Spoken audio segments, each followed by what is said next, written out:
Good morning, students. Solve problem number 10, page number 88. या गणितामध्ये आपल्याला आता ओपनिंग बॅलन्स शीट दिलेले आहे आणि रिसिप्ट अँड पेमेंट अकाउंट दिलेले आहे. याच्यावरून आपल्याला इन्कम अँड एक्सपेंडिचर आणि क्लोजिंग बॅलन्स शीट तयार करायचे आहे. नेहमीप्रमाणे आपल्याला दोन अकाउंट आखून घ्यायचे, इन्कम अँड एक्सपेंडिचर अकाउंट आणि बॅलन्स शीट. ॲडजस्टमेंटचे टिक मार्क करून घ्यायच्या. 89 पेजवर आहे पहा. ट्युशन फीवर आहे, सॅलरी टू टीचर्सवर आहे, रेंटवर ॲडजस्टमेंट आहे आणि डेप्रिशिएशनचे ॲडजस्टमेंट बुक्स आणि फर्निचरवर आहे. आपण मांडायला सुरुवात करूया पहा. पहिल्यांदा ओपनिंग बॅलन्स शीट दिलेले आहे. ओपनिंग बॅलन्स शीट या ठिकाणी cash in hand 5000, cash at bank 8000 दिलेले आहे पहा. हेच या ठिकाणी रिसिप्ट अँड पेमेंट्सला टू बॅलन्स ब्रॉट डाऊन असतं पहा. कॅश आणि बँक 5000, 8000 जे दिलेले असतात ॲसेट बाजूला ओपनिंग बॅलन्स शीटच्या 5000, 8000 हेच रिसिप्ट बाजूला मागील वर्षाची ब्रॉट डाऊन असतात 5000, 8000 म्हणून हे घ्यायचे नाही. त्यानंतर सरस्वती हायस्कूल खेड असं नाव आहे. आपण अकाउंट करताना अगोदर in the books of Saraswati high school Khed असं लिहायचे आणि इन्कम अँड एक्सपेंडिचर अकाउंट करायचं. डेबिट बाजूला एक्सपेंडिचर, क्रेडिट बाजूला इन्कम आणि बॅलन्स शीट माहिती आहे तुम्हाला सगळ्यांना. पहा आता cash in hand, cash at bank घ्यायचं नाही, ते मागील वर्षाचं आहे. लॅबोरेटरी शाळेच्या दृष्टीने प्रयोगशाळा ही त्यांची ॲसेट असते म्हणून ॲसेट बाजूला लिहायचे. बिल्डिंग 6 लाख ॲसेट बाजूला. फर्निचर ॲडजस्टमेंट आहे 40,000 ॲसेटला. बुक्स शाळेच्या दृष्टीने बुक्स ही ॲसेट आहे, ॲसेट बाजूला लिहायचं 22,000. त्यानंतर ट्युशन फीज रिसिवेबल 10,000 दिलेले, मागील वर्षाचे 10,000 आणि इतर रिसिप्ट बाजूला पहा. मागील वर्षाचे 17, 18चे परत इथं 8,000 दिलेले आहे. या ठिकाणी सांगितले 10,000 आणि या ठिकाणी परत मागील वर्षाचे 8,000 म्हणजे मधल्या वेळेमध्ये 2,000 आलेले आहेत पहा.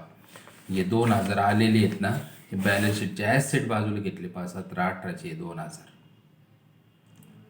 10तून 8 वजा करायचे 2,000. ॲसेट बाजू संपली पहा. आता लायबिलिटी बाजूला कॅपिटल फंड 6,80,000 आपल्याला माहिती आहे. कॅपिटल आपण लायबिलिटी बाजूला लिहितो पहा. Capital fund 6,80,000. Entrance fees 20,000. Adjustment नाही काहीच, तसं लायबिलिटी बाजूला लिहिले पहा. Entrance fees 20,000. काही ॲडजस्टमेंट नाही, काही सांगितले नाही. त्या ठिकाणी जुन्या बॅलन्स शीटला लायबिलिटीला आपल्याला त्या ठिकाणी क्लोजिंग बॅलन्स शीटला सुद्धा लायबिलिटी लिहून टाकायचं. बॅलन्स शीट संपलेले. आता रिसिप्ट आणि पेमेंट अकाउंट पहा. By salaries to teachers 1,80,000. Expenditure बाजूला घ्यायचं पहा. To salary to teachers 1,80,000. Adjustment आहे 1 सोडायची. By salaries to office staff 30,000. By expenditure बाजूला घेतले. To salaries to office staff 30,000.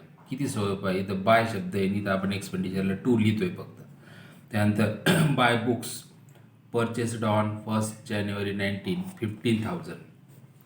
जानेवारीला खरेदी केलेले बुक्स म्हणजे जानेवारी, फेब्रुवारी, मार्च 3 महिन्याचं. याच्यावरती आपल्याला डेप्रिशिएशन घ्यावं लागेल, लक्षात ठेवायचं. बुक्स ॲसेट बाजूला लिहिलेले पहा. ॲसेट बाजूला बुक्स. त्या ठिकाणी ॲड परचेस म्हणून 50,000 करून ठेवायचं. ही रक्कम आपल्याला त्या ठिकाणी 22,000 नंतर मांडता येईल. अगोदर इथं ॲड परचेस 15,000 लिहून ठेवायचे.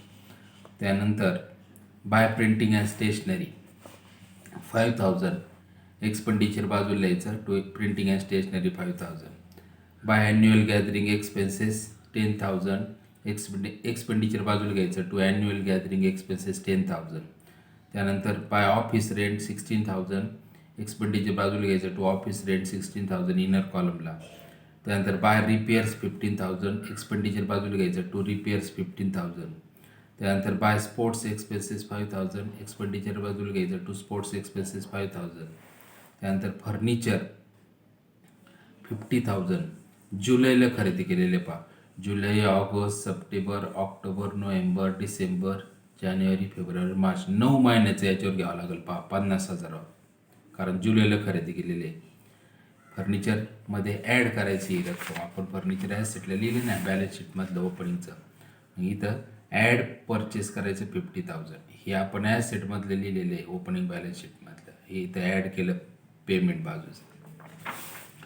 त्यानंतर cash balance carried down cash आणि बँक 8,000 12,000 ॲसेट बाजूला लिहायचं आहे. बॅलन्स शीटच्या ॲसेट बाजूला लिहिले cash in hand 8,000 cash in bank 12,000.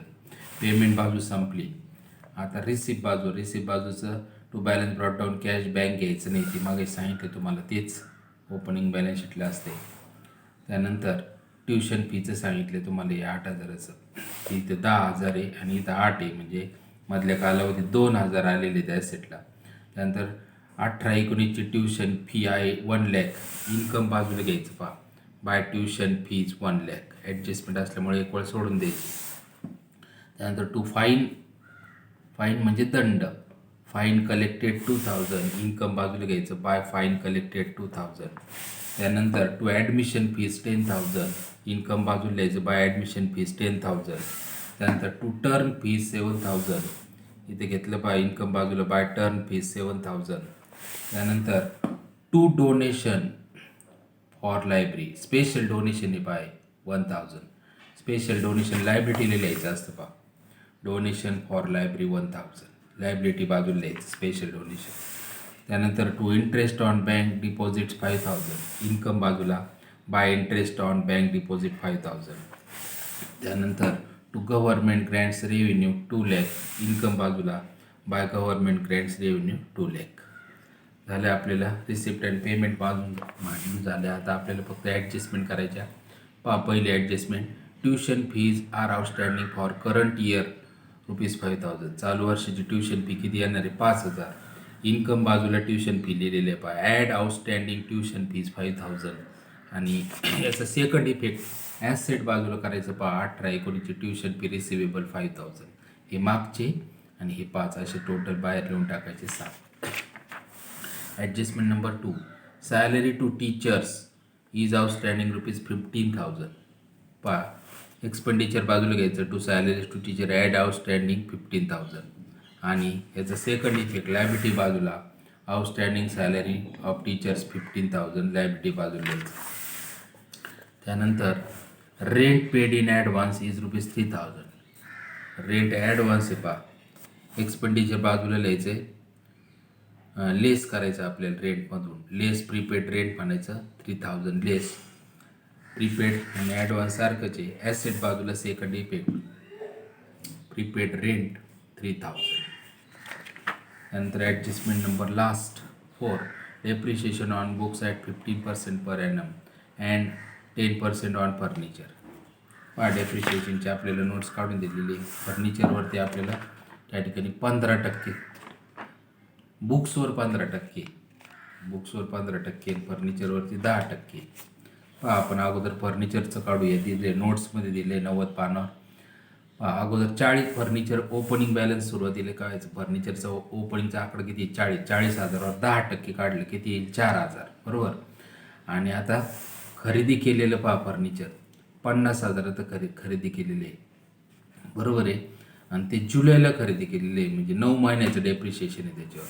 मग 50,000चे 10% करायचं, 50,000 गुणिले 10 100, 5,000 येईल. आणि त्याचे 9/12 करायचं, 3 त्रिक 9 3 चौक 12.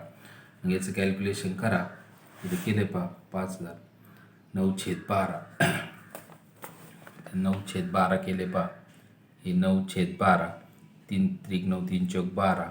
इथे 1250ला 3 निघून यायचं, 1250ला 3 निघूनल्यावर किती आलं? 3,750. हे 4,000 10%ने काढलेले आणि हे 3,750 9 महिन्याचे, टोटल 7,000.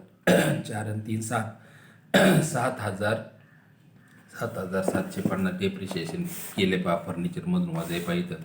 डेप्रिशिएशन वजा केले 7,750.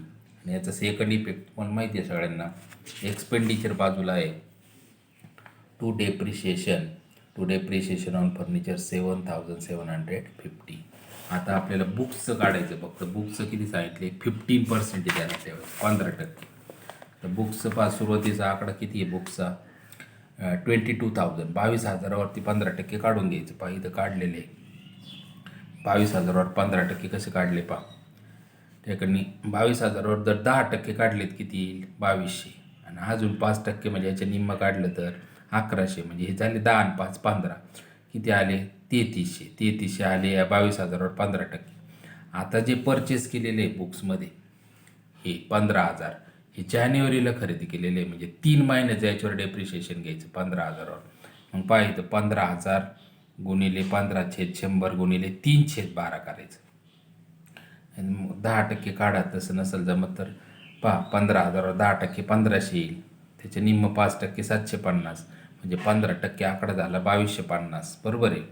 मग आपल्याला आता फक्त 2250वर 3 महिन्याचं पाहिजे, म्हणून 3/12 केलं तर येतं 562.50 येतं. 562.50 म्हणजेच 563 घ्यायचं. म्हणजे हे 563 आणि 3,300, 563 आणि 3,300ची बेरीज करायची पाहिजे तर केले 50%, 3,863 एवढं डेप्रिशिएशन येईल. याचा सेकंड इफेक्ट माहिती आहे तुम्हाला. या ठिकाणी एक्सपेंडिचर बाजूला घ्यायचा, to depreciation on furniture books 3,863 आणि टोटल करून टाकायचं. अशा पद्धतीने पहिलं अकाउंट आपल्याला क्लोज करायचं.